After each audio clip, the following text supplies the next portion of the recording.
আমরা শরীফ ওসমান হাদির মতো আন্দোলন করব। আমরা শরীফ ওসমান হাদির মতো আন্দোলন করব।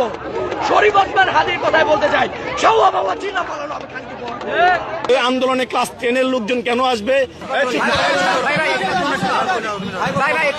এভাবে আন্দোলনে আমরা যখন ভাইয়া উনাকে জিজ্ঞেস করেছিলাম আপনি কোন কলেজে পড়েন, উনি আমাকে বললো ক্যাম্বিয়ান কলেজে পড়ি। পরে আমি বললাম আপনার আইডি কার্ডটা দেখি। পরে উনি আইডি কার্ডটা দেখালো, কিন্তু আইডি কার্ডে কোনো কলেজের কিছু নেই, এবং উনি এখন বলতেছেন উনি ক্লাস 10 এ পড়েন। এই আন্দোলনে ক্লাস 10 এর লোকজন কেন আসবে? মানে যদি যৌক্তিক আন্দোলনের সাথে আমরা সবাই একমত, সেখানে যারা ক্ষতিগ্রস্ত তারা আসার কথা। সিটি কলেজের স্টুডেন্ট, আমার পরীক্ষা কালকে, পরীক্ষা খারাপ হওয়ার জন্য আইডি কার্ড আমি বাসায় রাখা। তুমি মেয়ের কোন মেয়ের আইডি কার্ড আছে? মেয়ের আইডি কার্ড আমরা তো আসো এদিকে আসো।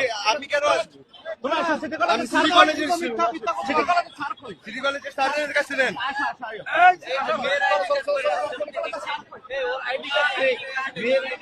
দর্শক যেমনটি আপনারা দেখতে পাচ্ছেন, সিটি কলেজের একটি বুয়া স্টুডেন্ট ধরা পড়েছে।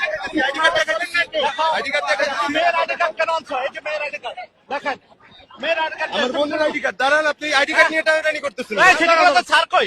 এই স্যারটা কই ছিল? এই সিটি কলেজের টিচার কই? আইডি কার্ড আনছো কেন? আমার কালকে পরীক্ষা খারাপ হওয়ার জন্য আমি কেন্দ্রে আইডি কার্ড রেখে আসছি। তো মেয়েরটা নিয়ে আসবা কেন? তুমি এমনি আসবা, তুমি মেয়ের আইডি কার্ড আনবা কেন?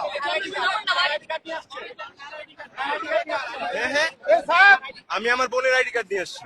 হ্যাঁ, আমি এসে সিটি কলেজের আইডি কার্ড দেখাইতেছি। হ্যাঁ,